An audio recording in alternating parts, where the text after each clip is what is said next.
World War II, conflict between the United States and its communist rivals seemed to crop up wherever you looked. Disagreement over the occupation of Germany led to that country being divided into East and West.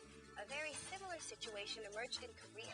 As part of the settlements following World War II, Korea was divided at the 38th parallel.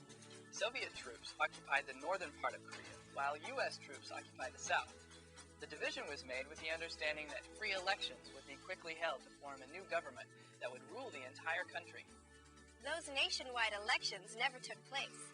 In the South, elections led to the creation of the Republic of Korea, which we call South Korea. In the North, the Democratic People's Republic, or North Korea, was formed. It has been over 50 years since Korea was divided. The peninsula has endured the Korean War, and the world has seen South Korea strive to build a strong economy. As you'll see in the next CNN report, through all of this, North Korea has remained loyal to its communist policies, no matter what the cost.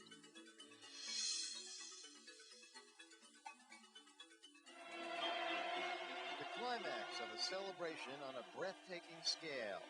1 million people, 5% of North Korea's total population, marching through Kim Il-sung Square in a torchlight parade to mark the country's 50th anniversary.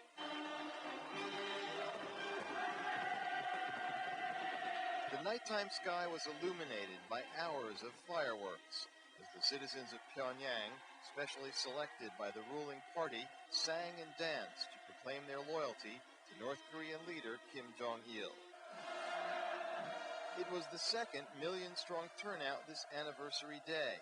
Earlier, Kim Jong-il presided over a gathering of equal size, with floats hailing the country's achievements this past half-century, and civilians overcome by emotion in the presence of their leader. A display carried off with astonishing precision, all the more remarkable in a country isolated internationally and unable to feed itself. In recent years, predictions of a North Korean collapse have been heard with increasing frequency outside the country. But North Korea is governed by a leader and a ruling elite intent on staying in power at any cost, a message the display here was clearly intended to reinforce.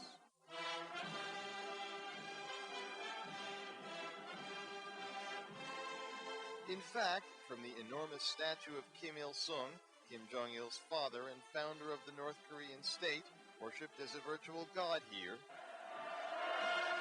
to the assembled masses waving their plastic flowers in unison,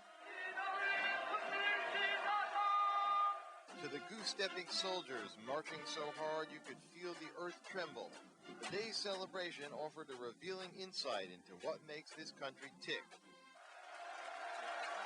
It's a nation where unquestioning loyalty to the supreme leader is drummed in almost literally from birth, where the individual pales into insignificance against the all-pervasive influence of the state.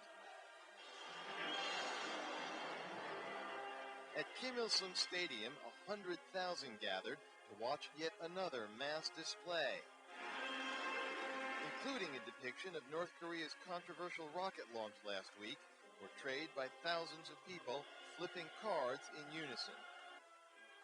This may all seem vastly excessive, but mass political theater is part of the glue that holds the system together. Constant stage-managed reaffirmation of faith that helps keep the world's last Stalinist regime afloat. Mike Chenoy, CNN, Pyongyang.